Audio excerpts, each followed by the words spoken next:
रिश्ते में वह बच्ची का चाचा लगता था। उसकी मां के साथ उसके अवैध संबंध बताए जा रहे थे। अचानक से वह घर में घुस जाता है, उसके बाद हैवानियत को अंजाम देता है। नमस्कार दोस्तों, स्वागत है आपका हमारे YouTube चैनल में। खबर हम आपके लिए लेकर आए हैं जहां पर एक चाचा ने ही हैवानियत को अंजाम दिया है। तो दोस्तों, पूरा मामला क्या है जान लीजिए, लेकिन उससे पहले अगर आपको हमारी वीडियो पसंद आती है तो इसको लाइक कर दीजिए। दोस्तों, ये सच्ची घटना निकल कर सामने आ रही है प्रेमनगर से, जहाँ पर एक महिला के उसके बच्चों के चाचा के साथ अवैध संबंध चल रहे थे। दरअसल बात यह थी कि महिला काफ़ी दिनों से अवैध संबंध में चल रही थी, लेकिन अब उसके पति को इसके बारे में पता चल चुका था, जिसके चलते अब उसने ठान लिया था कि अब वह इस रिश्ते को यहीं पर ख़त्म कर देगी और अपनी घर गृहस्थी में ध्यान देगी।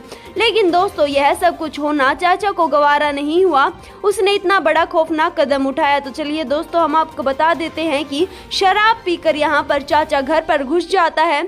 यहाँ पर चाचा का नाम नीरज बताया जा रहा है। नीरज उनके घर में घुस जाता है और सभी के ऊपर लाठी डंडों से वार कर देता है, जिसके चलते यहाँ पर महिला, जिसका नाम शीतल बताया जा रहा है, शीतल की उम्र लगभग 24 साल बताई जा रही है, शीतल के ऊपर, उसकी बड़ी बेटी के ऊपर और उसकी छोटी बेटी के ऊपर हमला कर देता है। दरअसल बता देना चाहते हैं कि बड़ी बेटी की उम्र 7 साल है और छोटी बेटी की उम्र 3 साल बताई जा रही है। नीरज अचानक से इनके ऊपर अटैक कर देता है, जिसके चलते तीनों की हालत काफी गंभीर हो जाती है, जिसके बाद वह वहां से फरार हो जाता है। जैसे ही उसका पति घर पर लौटता है तो तीनों माँ बेटियों को लहूलुहान देखता है, जिसके चलते वह उनको उठाकर हॉस्पिटल में भर्ती कराता है, जहां पर जाते ही बड़ी बेटी ने दम तोड़ दिया। यानी कि महिला की 7 साल की बेटी को बड़ी ही बेरहमी से लाठी डंडों से पीट कर उसकी हत्या कर दी गई।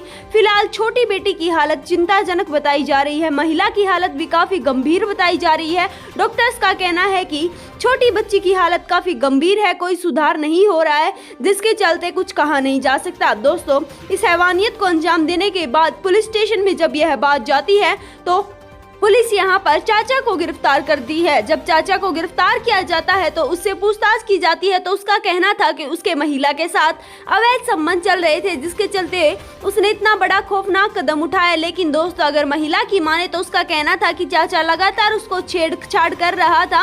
अब वह चाचा को इस बात के लिए विरोध करती थी, जिसके चलते उसका कहना था कि अगर चाचा ने दोबारा से ऐसा किया तो वह इसकी शिकायत उसके पति को कर देगी, जिसके चलते अब चाचा ने सोच लिया था कि इस बात का बदला वह महिला उसके बच्चों से लेने वाला है। जिसके बाद उसने शराब पी और शराब पीने के बाद उनके घर में घुसकर उनकी हत्या की वारदात को अंजाम देने की कोशिश की। दोस्तों, यहाँ पर अगर पति की माने तो उसका कहना है कि मेरी पत्नी के किसी के साथ अवैध संबंध नहीं चल रहे थे, मेरी पत्नी को सिर्फ वो छेड़ता था, इस बात की मुझे जानकारी भी नहीं थी।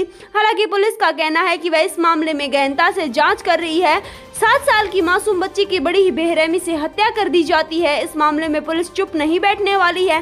वह उस बच्ची को जल्द से जल्द इंसाफ दिलाएगी, क्योंकि यहाँ पर ना ही तो माँ को कुछ हो पाया है, ना ही चाचा को। यहाँ पर उनके बीच में अवैध संबंध था या फिर अवैध संबंध नहीं था, इसके चलते पुलिस का कहना है कि उनको कोई फर्क नहीं पड़ता। यहाँ पर अगर दोषी चाचा हुआ तो चाचा को भी कड़ी से कड़ी सजा दिलाई जाएगी, अगर इसमें माँ का हाथ हुआ तो माँ को भी कड़ी से कड़ी सजा दिलाई जाएगी। हालांकि दोस्तों, आपकी क्या राय है इसके बारे में हमें कमेंट करके जरूर बताइए। साथ साथ अगर आपको यह वीडियो पसंद आती है तो इसको लाइक कर दीजिए, हमारे चैनल को सब्सक्राइब कर लीजिए ऐसे ही अपडेट्स रोजाना पाने के लिए। इस वीडियो के लिए इतना ही, मिलते हैं अगली वीडियो में किसी नई वारदात के साथ।